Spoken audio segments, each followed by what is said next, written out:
여러분 안녕하세요. 미주리 대학병원 채플린 박재성 목사입니다.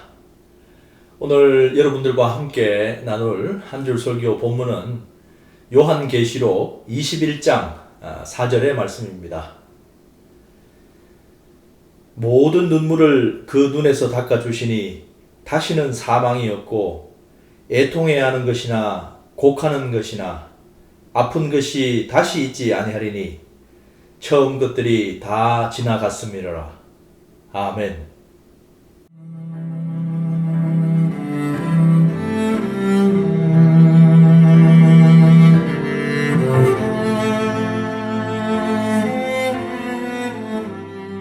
네, 이번 주에 제가 만난 한 성도님으로부터 들은 정말 참 경이로운 이야기로 오늘 말씀을 한번 시작해 보겠습니다. 병원에서 이렇게 이제 환자분들과 그리고 성도님들을 이렇게 만나다 보면 간혹 정말 그 성도님들이 겪으신 아주 그 소중한 그 영적인 체험들을 나누어 주실 때가 있어요. 지난번 그 스티브 로저스 목사님 이제 이야기에 이어서 또 한번 또 소중한 그런 간증 같은 그런 이야기를 여러분들과 좀 나누고자 합니다. 올해 이제 77이시고 성함은 멜빈 커튼이라는 이제 분인데요.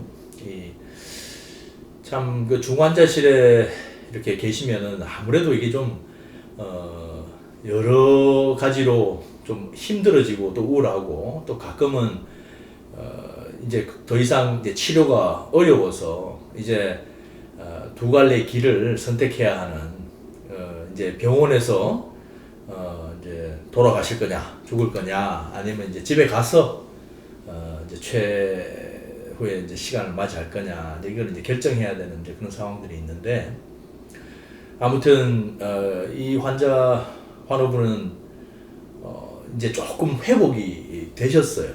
그래서 이제 잘하면은 이제 퇴원을 이제 할 수 있는 이제 그런 어떤 상황까지 이제 그 수치들이 이렇게 올라가는 아주 좋은 쪽으로 그렇게 이제 이야기를 듣고 또 방문을 해서 또 이런저런 이야기 하는데 이분이 참 그 차분하고 또 이렇게 뭐라 그럴까 막 이렇게 들뜬 이런 모습이 아니셨어요. 그러면서 이제 제 아무래도 처음 이렇게 방문을 하게 되면 인사말 이제 뭐 이렇게 어떻게 지내시느냐 뭐 어떻게 이쪽에 사시는 분이냐 멀리서 오셨냐 뭐 이런 이제 신변에 둘러싼 그런 이제 주변의 이야기들을 이제 이야기하면서 주로 저는 이제 그 환우분들의 그 감정 거기에 이제 집중하거든요. 왜냐하면 많은 분들이 병원에 계시면은 그 안에 슬픔과 또 그 두려움과 간혹가다가는 이제 정말 짜증, 화, 여러 가지 감정들을 이렇게 가지고 계시거든요. 그러나 여러분들도 마찬가지고 저도 그랬습니다만은 이 감정을 표현하는데 우리가 잘 익숙지가 못해요, 사실은. 그래서 그것을 감정을 정말 그 아주 부드러운 방식으로 이렇게 표현하는 그런 부분들을 이제 좀 도와드리고 이제 그런 일들이 제가 하는 이제 일이거든요. 어쨌든 우리 멜빈 성도님 이제 만나 뵙고 인사를 하고 또 나름대로 이제 신앙을 가지고 계신다는 이야기도 듣고 그러면서 이제 보통 첫 만남에서는 그렇게 깊은 이야기까지는 안 합니다. 그래서 뭐 기분이 어떠신가 여쭤보고 또 주변에 이렇게 도와주시는 분들이 있는지 이런저런 이야기를 하는데 이분이 갑자기 자기 천국에 갔다 왔다고 그러시는 거예요. 그래서 보통 이런 경우는 제가 이제 겉으로는 이제 표현을 안 합니다만은 제 속으로 이제 두 가지 이제 반응이 이제 그냥 자동적으로 생겨요. 뭐 직업병인지 모르겠는데 하나는 뭐냐면은 너무 이렇게 종교적이거나 그렇게 해서 이 좀 판에 박힌 그런 이야기들일 경우에는 상당히 좀 그 흘려듣는 그런 경향이 있습니다. 별로 좋은 습관은 아닙니다만은 그냥 의뢰의 종교적인 이야기를 하시려나 보다. 왜냐면 목사가 왔으니까 좀 이렇게 자신의 신앙도 좀 이렇게 돋보이게 하고 싶고 또 믿음을 이제 계속 가지고 있다는 걸 보여주기 싶으셔서 이제 종교적인 이야기들을 하시는가 보다 이제 이런 측면이 있는가 하면 또 한편으로는 이분이 정말 그 진지한 경험을 하셨구나. 그러면서 그분의 이야기 속으로 좀 더 이렇게 더 빨려 들어가는 이제 그런 경우가 있는데 대부분은 이제 첫 번째 반응인데 이분의 이야기를 딱 들으면서 제가 이 두 번째 모드로 딱 바뀐 거예요. 왜냐하면 이분이 하시는 말씀이 그 경험을 하고 나서 당신의 인생이 완전히 바뀌었다고 그러시더라고요. 아무래도 이제 저도 그런 체험이 있다 보니까 더 이제 끌리게 된 거죠. 그래서 어떤 체험이십니까? 이렇게 이야기를 제가 귀를 쫑긋 세우니까 먼저 당신이 겪었던 그 고통의 이야기부터 먼저 하시는 거예요. 그래서 2011년 그러니까 지금으로부터 한 11년 전이죠. 그 아내분이 이제 암으로 돌아가셨다고 그래요. 그래서 이제 그 아내분이 지체 장애가 있으셨는데 그래서 평생 휠체어, 뭐 침대 이렇게만 이제 지내셨는데 근데 참 이분이 그 아내분을 참 사랑하셨던 것 같습니다. 그렇게 느껴지더라고요, 절절히. 그래서 암으로 이제 결국은 암으로 돌아가셨는데 그때부터 정말 2년간을 아내를 그리워하면서 참 그렇게 지내셨다 그래요. 울고 또 울고 그렇게 아내를 그리워하면서 그런데 이제 당신한테 할 일이 있었는데 그게 뭐냐면 이제 손자들이 이렇게 맡겨졌다는 거예요. 분명히 이제 거기에도 분명히 이제 이야기가 있는 것 같은데 사연이 거기까지는 이제 말씀을 안 하시고 어쨌든 아내가 죽고 나서 또 맡겨진 그 손자들을 또 열심히 키워야 했기 때문에 손자들 키우면서 그러면서 정말 하루하루 너무나 슬픈 마음을 가지고 그렇게 살아오셨다고 그래요. 특별히 괴로웠던 것은 이제 하나님을 믿고 그리고 또 얼마나 많이 기도하고 하나님께 매달렸겠습니까? 예? 그 사랑하는 아내가 그것도 장애인 아내가 마지막에 암까지 얻었는데 그 하나님 앞에서 얼마나 정말 그 무릎으로 기도를 하셨었겠습니까? 예? 그런데 그렇게 이제 데리고 가시니까 참 마음이 슬프고 힘들었다 그래요.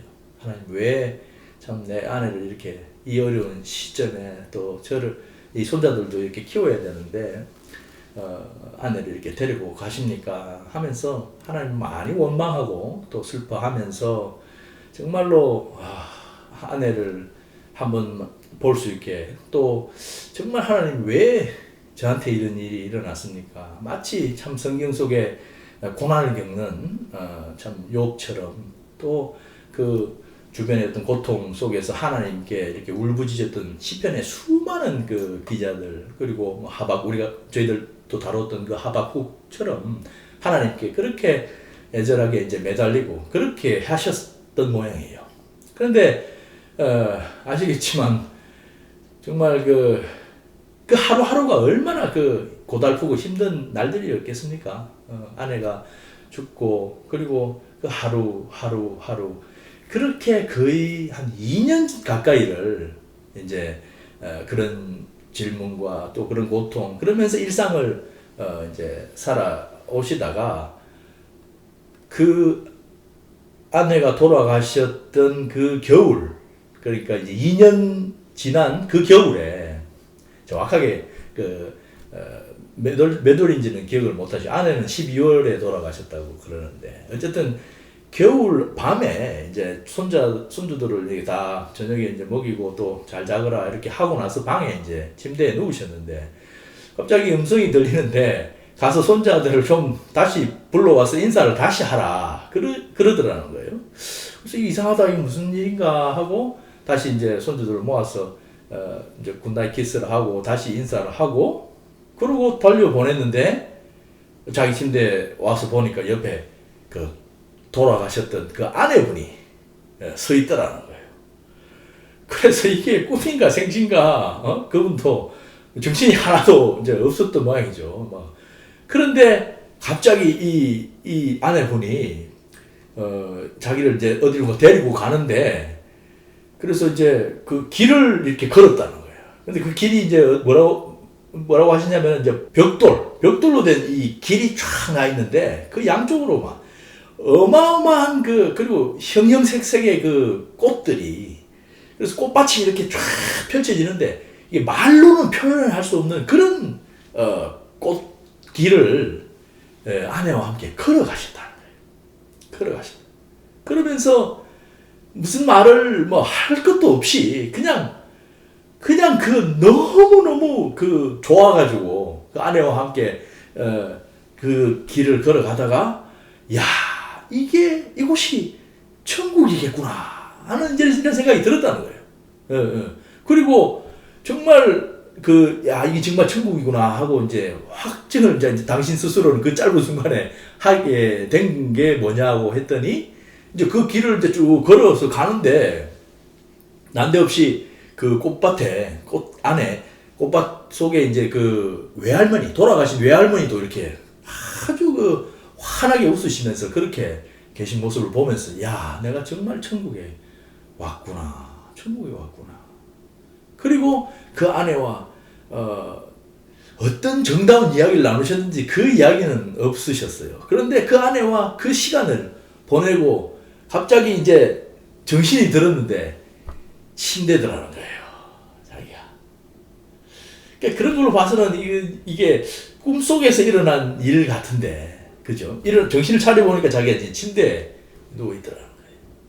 그래서 그 일이 이제 일어나고 나서 어떤 변화가 있으셨습니까? 이렇게 이제 제가 여쭤보니까 하시는 말씀이, 그러게요. 정말 그 일이 있고 나서 내가 이제 눈물을 그쳤습니다. 그렇게 하시네요. 눈물을 그치셨다는 거예요. 그 예전에 아내에 대한 그 사랑, 우리가 보통 이제 애도라고 하면 어떤 그 소중한 가족들이 돌아가시고 또 그런 사랑하는 사람이 죽고 나면 우리 마음이 슬프지 않습니까? 그죠? 우리가 그 애도를 하게 되는데, 그 애도가 뭐냐면, 그냥 쉽게 단순하게 말하면 그 사람을 자기가 얼마만큼 사랑했는가라고 하는 비용이라고 할까요? 그만큼 사랑한 만큼의 비용을 치르는 게 그게 애도다. 참 마음에 와닿는 이야기 같거든요. 그만큼 사랑한 만큼, 사랑한 기간만큼 또 그만큼 슬픈 거라는 얘기죠. 그렇게 슬퍼했었는데, 그 체험이 있고 나서 이제 울지 않았다는 거예요. 울 이유가 없게 된 거죠. 그리고 교회에서만 들었던, 그리고 설교나 성경에서만 봤던 참 그 눈물도 없고 이제 아픔도 없고 이제 고통도 없고, 왜냐하면 이분의 아내분이 이제 장애인이셨다고 했잖아요. 그런데 같이 이렇게 걸으면서, 그죠? 휠체어를 타고 간 것도 아니고 같이 꽃길을 걸으면서, 그렇게 해서 그 아내의 모습을 보니까, 내가 이제 곧 그 아내를 다시 만나게 될 것인데 이제 내가 더 이상 슬퍼할 이유가 없겠구나 하면서 울음을 거치고, 그 다음에 기쁜 마음으로 하루하루 당신에게 맡겨진 그 손주들을 길러 오셨다는 거죠.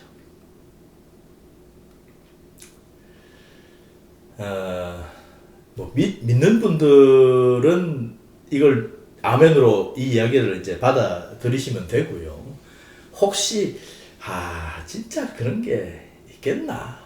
꿈이니까 우리가 정말 간절하면, 정말 너무너무 간절하면은 헛것이 보이죠. 내가 이제 그 비슷한 어떤 모양들을 봤을 때 그걸 그냥 그렇게 자기 생각하는 것으로 그냥 인식해버리는 그런 hallucination이라고 하죠. 그런 이제 현상들이 일어나긴 하거든요. 그렇게 생각을 할 수도 있는데, 오늘 이제 저희들 말씀을 통해서 한번 우리가 비춰보면 참 이 말씀 이 그 멜빈 환우분이 멜빈 할아버지가 겪었던 이 모양하고 말씀하고 이게 좀 결이 좀 맞다라는 생각이 들거든요. 그죠? 참 이제 마지막 날에 그 새 땅과 새 하늘, 새 땅과 새 하늘이 임하는 그 이제 환상을 이제 요한 사도가 보고 이제 기록을 한 건데, 모든 눈물을 그때는 모든 눈물을 눈에서 닦아주시고 또 다시는 사망이 없고, 그리고 애통해하는 것이나 곡하는 것이나 또 아픈 것이 다시는 있지 아니하리라. 그리고 처음 것들이 다 이제 지나갔다. 참 그러고 보면 하나님께서 이 땅에 정말 이 모든 물질 세계 에덴 동산이라고 그 이름 붙여진 그 첫 창조, 너무나 좋았던 그 첫 창조가 정말 그 인간들의 부패함으로 말미암아서, 죄로 말미암아서 지금 우리가 그 죄의 밭, 똥밭, 고통의 바다, 지금 그 고통의 바다 지나고 있지 않습니까? 그런데 정말 여러분과 제가 믿는 것처럼 그 하나님께서 당신의 아들 예수 그리스도를 통해서 이 모든 만물을 새롭게 하셨죠. 새롭게 하셨어요. redeem 하셨단 말이에요. 뭔가를 이렇게 다 갈아 엎으시고 이렇게 처음 거를 막 다 뒤집어 가지고 이렇게 한 게 아니라, 하나님의 창조는 처음부터 끝까지 그냥 좋은 거죠. 그 창조의 과정 가운데 흐트러진, 그리고 왜곡되어지고 비틀어진 그런 것들을 하나님께서 다 이렇게 원래대로 새롭게 이렇게 하신 그 새 땅과 새 하늘에서의 모습은 눈물도 없고, 그리고 사망, 죽음도 없고, 그리고 질병도 없는, 장애도 없는 그런 땅의 모습이더라. 너무나 감격스러운 그런 체험이었고, 여러분과 꼭 나누고 싶어서 제가 글로도 쓰고 이렇게 또 말씀으로도 전합니다.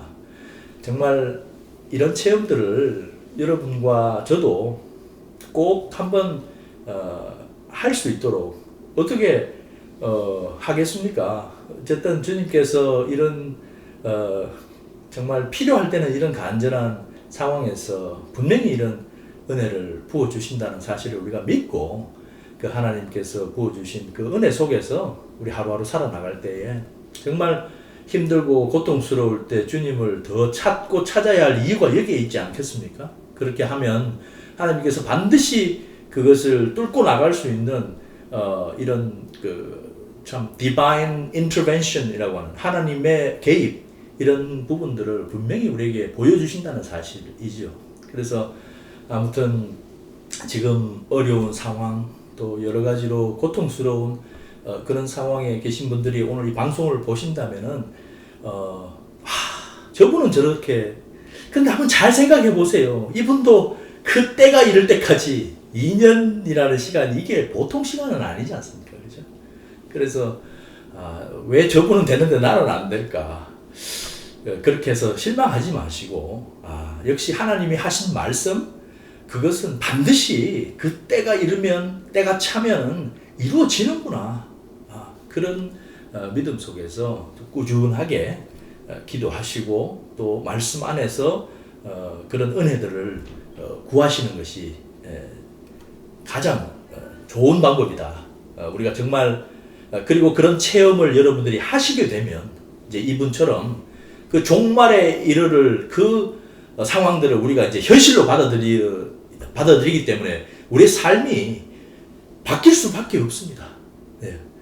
그래서 전부 제 말씀을 오해는 하지 마세요. 그래서 이제 그 미래만 믿고, 그 자기가 들어갈 천국만 믿고, 이 현실의 어떤 문제들은 그냥 다 그냥 잊어버리고 도외시해버리고 회피해버리고 그렇게 사는 것이 아니죠. 정말로 그 종말의 소망, 천국의 소망이 내 것이 되면은 반드시, 이분도 그러셨잖아요. 그러고 나서 변화된 삶, 다시 일상으로 돌아오는 거죠. 더 이상 눈물 흘리지 않고 더 이상 좌고 우면하지 않고 당신에게 맡겨진 그 손주들을 길러냈다는 거죠. 마찬가지입니다. 우리 성도님들 이제 그 구원의 소망 그리고 그 마지막 날에 이르렀을 때에 도래할 그 하나님의 약속을 여러분들이 정말로 여러분들 그 가슴 속에 현실로 받아들이신다면은 그 다음에는 있어야 될 일이 뭐예요? 그렇죠. Here and now. 바로 여기 지금 여기에서부터 여러분들이 하실 수 있는 그 일을 하시는 거예요.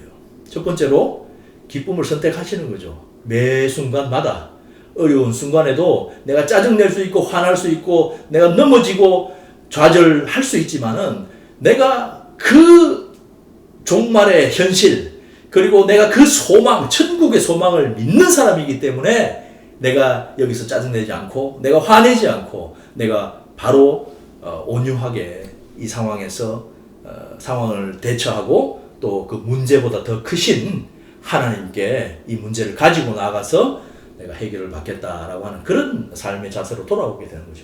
마찬가지입니다. 여러분 앞에 부정한 일이 있고 여러분 앞에 정말 정의롭지 못한 일들이 벌어집니까? 그러면 어떻게 하겠습니까? 천국의 소망을 가진 사람들은. 그렇죠. 여기서 나를 던져야 될 것 같으면 던지겠죠. 네. 지혜를 구하십시오. 그리고 정말로 여러분 자신을 던져야 될 순간이면 던지시기 바랍니다. 뭐가 두렵습니까? 천국의 소망을 우리가 가진 사람들로서 합당하게 그렇게 살아갈 수 있도록 항상 주님의 은혜를 구하는 여러분과 제가 되었으면 좋겠습니다. 감사합니다. 저 높은 곳을 향하여 우리 함께 찬양하면서 오늘의 은혜를 또 나누겠습니다. 저 높은 곳을 향하여 날마다 나아갑니다. 내 뜻과 정성 모아서 날마다 기도합니다. 내 주여 내 맘 붙드사 그곳에 있게 하소서. 그곳은 빛과 사랑이 언제나 넘치옵니다. 괴로움과 죄가 있는 곳 나 비록 여기 살아도 빛나고 높은 저곳을 날마다 바라봅니다. 내 주여 내 맘 비추사 그곳에 있게 하소서. 그곳은 빛과 사랑이 언제나 넘치옵니다. 의심의 안개 거치고 근심의 구름 없는 곳 기쁘고 참된 평화가 거기만 있사옵니다. 내 주여 내 맘 붙드사 그곳에 있게 하소서. 그곳은 빛과 사랑이 언제나 넘치옵니다.